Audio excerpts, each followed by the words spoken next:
ভাই কি কমু দুঃখের কথা, আল্লাহ সে তো প্রার্থনা জগৎ আছে, এরা বৃষ্টি চাইও পায় না। হ্যালো গাইস, আসসালামু আলাইকুম। আশা করি সবাই ভালো আছেন আর আমিও ভালো আছি। আর নতুন ভিডিওতে আপনাদেরকে স্বাগতম। যা যা পেজটা ফলো করেন না, যদি পেজটা ফলো করে দেন তাহলে চলো নতুন ভিডিও শুরু করা যাক। আর আমি যাব হলো লফটা কেনার জন্য। এর আগে একটা শপিং মলে গেছিলাম, তো শপিং মলটা অনেক সুন্দর, তো ওইখানে যাচ্ছি লফটা কেনার জন্য। আর লাইক আপনার দেখেন আমি ট্র্যাকস্যুট করছি। এখানে কিন্তু প্রচুর পরিমাণ ঠান্ডা, বাইরে বাতাসগুলো অনেক ঠান্ডা, কারণ কয়েকদিন যাবত বৃষ্টি হয়েছে। দেন আকাশে অবস্থা দেখছেন কি একটা অবস্থা আকাশের, তো কয়েকদিন যাবত খুব বৃষ্টি হয়েছে। আমি জানি না আমার ভয়েসগুলো ক্লিয়ার শোনা যাচ্ছে কিনা, কারণ নয়েজ থাকতে পারে। তো যাই হোক, কথা না বাড়াই, তাহলে চলেন তাতে লফটা কেনার জন্য যাই। কিন্তু খুবই অবস্থা খারাপ, মেঘ জমে আছে, যে কোনো বৃষ্টি নামবে। দেখেন পুরো অন্ধকার করে আছে, কারণ সারাদিন ধরে বৃষ্টি হয়েছে এখানে। আর আমি অলরেডি চলে আসছি আপনার ট্রাফিক, আর ওই যে ওইটা হলো শপিং মল। তো আমি ট্রাফিকের সিগনালে পড়ছি, যে ট্রাফিক সিগনাল এখন যাওয়া যাবে না। আর এখানে দেখেন রাস্তার পাশে পাশে গাছ লাগানি, দেখছেন রাস্তার মাঝখানে গাছ লাগানি, সাইড দিয়ে গাছ লাগানি। আর আমরা বাংলাদেশে রাস্তার সাইড দিয়ে গাছ না, খালি রাস্তা দেখা যায়। এত সুন্দর পরিবেশে দেখেন কত সুন্দর মানুষরা বাস করে, এই জন্যে ওরা এত আগায় আছে। দেখেন রাস্তার মাঝখানে কত বড় বড় গাছ। আর আমরা বাংলাদেশের রাস্তার মাঝখানে কি কমু, গাছ নাই, শুধু খালি আপনার লোহার বেড়া দেওয়া আছে, যেন এই মেয়েতে পারে এবার না যেতে পারে। আর খালি আপনার দেওয়া হয় যে আপনি কি বলে এটা রে, সিমেন্টের রাস্তা দেওয়া। আর এখানে দেখছেন মাঝখান দিয়ে গাছ আর গাছ।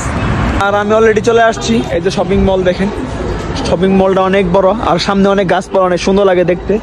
তো এখন আমি ভিতরে যাবো, যেন আপনাদেরকে লফটটা দেখাবো। তাহলে চলেন ভিতরে যাই। আর আমি এখন লিফটে অলরেডি, এটা আপনার সিঁড়ি লিফট, তো এটা দিয়ে আমি এখন যাবো 3 তলায়। তো 3 তলায় আছে লবস্টারের বাজার।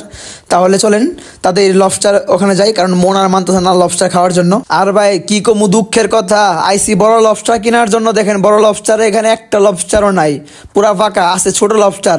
আর বড় লবস্টার এখানে আপনাদের মাছগুলো ভরে রেখে দিচ্ছে। ভাই এত পরিমাণ কষ্ট লাগতেছিল আমার, ভাই বিশ্বাস করেন। এই দেখেন এখানে কিন্তু কাঁঠাল আছে, অদিনে কাঁঠাল পাওয়া যাবে। এই হলো বড়ই, আর এই হলো আপনার যে তেঁতুল, মিষ্টি তেঁতুল। দেখেন তো লবস্টার খাইতে এরা যদি এগুলা খাইতে হয়, ভাই বিশ্বাস করো না, মনে খুব কষ্ট ভাই, মনে খুব কষ্ট পাইলাম। আর আমি ভাবতেছি তরমুজ নিবো ওখানে। আর তরমুজ নিবে দেখি যে আপনারা দাঁড়ায় আছে, বাপরে বাপরে বাপ, এমন ডেট আপনারা দাঁড়ায় আছে যে দেখার মতো না। আর আপনারা জানেন আমার খুব তরমুজ পছন্দ, তো একটা তেঁতুল নিয়ে নিয়েছি। আর কি করবো, কারণ লবস্টার খাইতে খুব মন চাইছিল, কিন্তু লবস্টার পাইলাম না, তাই আর কি তেঁতুল নিলাম আর তরমুজ নিবো। আর আমি একটা ইয়েলো কালার তরমুজ নিয়ে নিয়েছি, আরো অনেক জিনিসপাতি নিছি। এখন সবকিছু নিয়ে কাউন্টারে যাই পেমেন্ট করে দেন বাইরে চলে যাব, কারণ সময় অনেক কম হাতে। সব দিক দিয়ে পুরা দেখেন, ভিতরে যায় পাইলাম না লবস্টার, বাইরে আয় দিয়ে বৃষ্টি নামছে। কি একটা অবস্থা কোন ভাই, প্রচুর বৃষ্টি। এমনি যে ঠান্ডা, আরো ঠান্ডা। আমরা বৃষ্টি চাই না, আর বাংলাদেশের মানুষ বৃষ্টির জন্য নামাজ পড়তেছে, তারপর আল্লাহ সে তো প্রার্থনা জগৎ আছে, এরা বৃষ্টি চাইও পায় না। ভাই যখন কপাল খারাপ থাকে, সব দিক দিয়ে খারাপ থাকে। ভিতরে পারলাম না হলো আপনার লবস্টার খাওয়ার জন্য, বাইরে আয় দিয়ে বৃষ্টি। এখন এই জিনিসটা নিয়ে ওয়েট করতে হবো। তো কার কার এরকম ঘটছে আমার মতন, সবাই কমেন্ট বক্সে জানাবেন, জানাতে বলবেন না। আর গাড়ির অনেক শব্দ হচ্ছে, কারণ বৃষ্টি স্পট, আমার কথা শুনতে না বোঝা যেতে পারে। তো আমার ইউটিউব চ্যানেলটা সাবস্ক্রাইব করেন নাই, ইউটিউব চ্যানেলটা সাবস্ক্রাইব করে দিবেন, আর ফেসবুক পেজটা ফলো করে দিবেন। আর দেখা হবে নেক্সট ভিডিওতে। আর ভিডিওটা কেমন হয়েছে সবাই কমেন্ট বক্সে জানাতে বলবেন না। তো সুস্থ থাকবেন, ভালো থাকবেন, সবাইকে আল্লাহ হাফেজ।